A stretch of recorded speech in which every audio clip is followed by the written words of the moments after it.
Good morning everyone. আশা করি তোমরা ভালো আছো। আজকে আমরা আমাদের অঙ্ক বইতে নতুন একটি চ্যাপ্টার শুরু করব, সরল করা বা সরল কষা। এই সরল করা তোমরা ক্লাস 2তেও করেছো, কেবলমাত্র যোগ আর বিয়োগ। এবার আমরা বিস্তারিতভাবে সরল কষার নিয়ম জানব। তার আগে দেখো আমরা কিছু জেনে নেব, সেগুলি হলো রাশি বা সংখ্যা। রাশি বা সংখ্যা কি? এক বা একাধিক অঙ্ক। অঙ্ক কোনগুলো? 1, 2, 3, 4 এগুলি হলো অঙ্ক। এক বা একাধিক অঙ্ক দিয়ে রাশি বা সংখ্যা তৈরি হয়, অর্থাৎ 1 আর 9 নিয়ে হলো 19। 19 হলো একটি রাশি বা সংখ্যা, আর 1 হলো একটি অঙ্ক এবং 9 হলো একটি অঙ্ক। রাশিমালা কাকে বলে? যখন এক বা একাধিক সংখ্যা বা রাশি গাণিতিক চিহ্ন দিয়ে যুক্ত করা হয় তখন তাকে রাশিমালা বলে। অর্থাৎ এই সংখ্যাগুলি 19, 20, 18, ধরো এই ধরনের সংখ্যা 84, 55 এগুলো যখন গাণিতিক চিহ্ন অর্থাৎ যোগ বিয়োগ গুণ ভাগ দিয়ে যুক্ত হবে তখন আমরা তাকে বলবো রাশিমালা। আর সরল করা কাকে বলে? বিভিন্ন সমস্যাযুক্ত রাশিমালার সমাধানকে সরল করা বলে।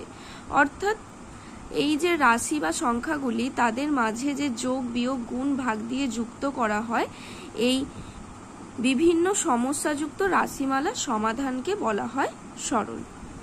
সরল আমরা কিভাবে করব? সরল করার একটা নিয়ম হলো বদমাস। এই রুল অনুযায়ী আমরা কিন্তু সরল করব। দেখো এই যে বদমাস, এই কথাটার মধ্যে বি এর একটি অর্থ আছে, ও একটা অর্থ, ডি এর একটা অর্থ আছে, এম এর একটা অর্থ আছে, এ এর একটা অর্থ আছে, এস এর একটা অর্থ আছে। বি এর অর্থ হলো ব্র্যাকেটস। ব্র্যাকেটস অর্থাৎ বন্ধনী। কতগুলি বন্ধনী আছে? দেখো এখানে লেখা আছে বন্ধনীর প্রকারভেদ ও তাদের ব্যবহার। বন্ধনী হলো 4 প্রকার: রেখা বন্ধনী, প্রথম বন্ধনী, দ্বিতীয় বন্ধনী ও তৃতীয় বন্ধনী। তাহলে প্রথম আমরা সরলে কার কাজ করব?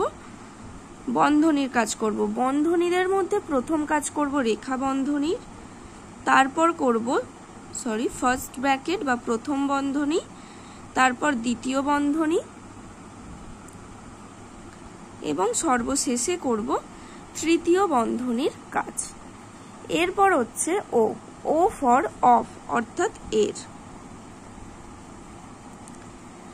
ব্র্যাকেটসের পরে আমরা করব অফের কাজ।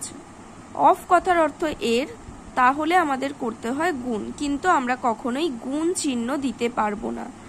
আমরা অফ লিখতে পারি, এর লিখতে পারি। এবার কোথায় বুঝবো আমাদেরকে এই ওর কাজ করতে হবে? ধরো আমাদের এখানে এইভাবে একটি সরল দিয়ে দিয়েছে। দেখো এখানে কোনো সিম্বল অর্থাৎ চিহ্ন নেই, অর্থাৎ এখানে কি আছে? ও আছে, অফ আছে। আমরা কি লিখতে পারি? 3 অফ। এটা এবার প্রথমে আমরা কি বললাম? ব্র্যাকেটসের কাজ করব। ব্র্যাকেটের মধ্যে আছে, এই কাজটা আগে করে নেব, 3 5 15।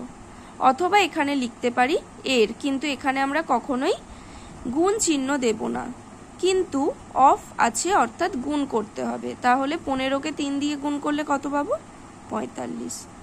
আশা করি তোমরা বুঝতে পারলে। এখানে দেখো ব্র্যাকেটের কাজও দেখালাম আমি। এখানে ফার্স্ট ব্র্যাকেট ছিল, সেই কাজ করলাম। এই নয় যে প্রথম আমাদের রেখা বন্ধনীর কাজ করতে হয় বলে প্রত্যেক সরল অঙ্কে রেখা বন্ধনী থাকবে। ধরো রেখা বন্ধনী নেই, সেই ক্ষেত্রে আমরা কি করব? যদি ফার্স্ট ব্র্যাকেট থাকে তাহলে প্রথম আমরা ফার্স্ট ব্র্যাকেটের কাজ করব। অথবা ধরো রেখা বন্ধনী আছে, ফার্স্ট ব্র্যাকেট নেই, সেকেন্ড ব্র্যাকেট আছে, সেক্ষেত্রে আমরা প্রথম রেখা বন্ধনীর কাজ করব, তারপর সেকেন্ড ব্র্যাকেটের কাজ করব। আশা করি তোমরা বুঝতে পারলে।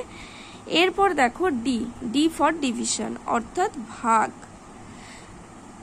এম ফর মাল্টিপ্লিকেশন অর্থাৎ গুণ, এ ফর অ্যাডিশন অর্থাৎ যোগ, এস ফর সাবট্রাকশন অর্থাৎ বিয়োগ।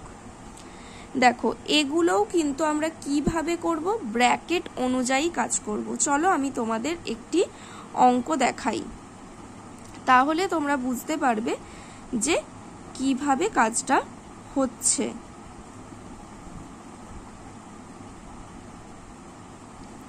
দেখো এখানে আমি একটি সরল অঙ্ক লিখেছি। এখানে ফার্স্ট ব্র্যাকেট আর সেকেন্ড ব্র্যাকেটের অঙ্ক আছে। আমরা প্রথম কি বললাম, ব্র্যাকেটের কাজ করব। কোন ব্র্যাকেটের কাজ প্রথম করব? এখানে দেখো কোনো রেখা বন্ধনী নেই, অর্থাৎ ফার্স্ট ব্র্যাকেটের কাজ করব। এখানে দুটো ফার্স্ট ব্র্যাকেট আছে, তাহলে প্রথম দুটো ফার্স্ট ব্র্যাকেটের কাজই আমরা করে নেব। ফার্স্ট ব্র্যাকেটে কি আছে? যোগ। আর এখানেও ফার্স্ট ব্র্যাকেটে কি আছে? যোগ। তাহলে 15 যোগ 7 কত হবে? 15কে 7 দিয়ে যোগ করলে হবে 22। যেহেতু ফার্স্ট ব্র্যাকেটের কাজ হয়ে গেল, ফার্স্ট ব্র্যাকেট আর লিখবো না, হয়ে গেল সেকেন্ড ব্র্যাকেট। বিয়োগ 6 সেকেন্ড ব্র্যাকেট। এই ফার্স্ট ব্র্যাকেটের কাজটাও করে নেব। 4 যোগ 2 মানে 6।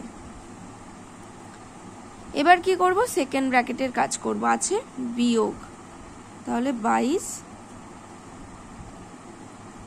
এটা কত ধরবো? 12। 6 কত দিতে? 12। 6 দিতে হাতে রইল 1, 2 থেকে 1 বাদ দিলে 1, 16।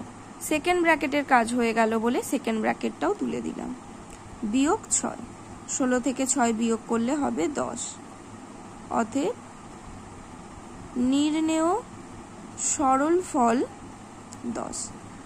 দেখো ব্র্যাকেটের মধ্যেই আমরা প্রথম ডিভিশন, তারপর মাল্টিপ্লিকেশন, তারপর অ্যাডিশন, তারপর সাবট্রাকশন করব। কিন্তু ব্র্যাকেটের মধ্যে যদি ডিভিশন মাল্টিপ্লিকেশন না থাকে, সেই অনুযায়ী প্রথম যে কাজটা করতে বলা হবে, ধরো ডিভিশন মাল্টিপ্লিকেশন নেই, তারপরে কি আছে? অ্যাডিশনের কাজ আছে, আমরা অ্যাডিশনের কাজই করব।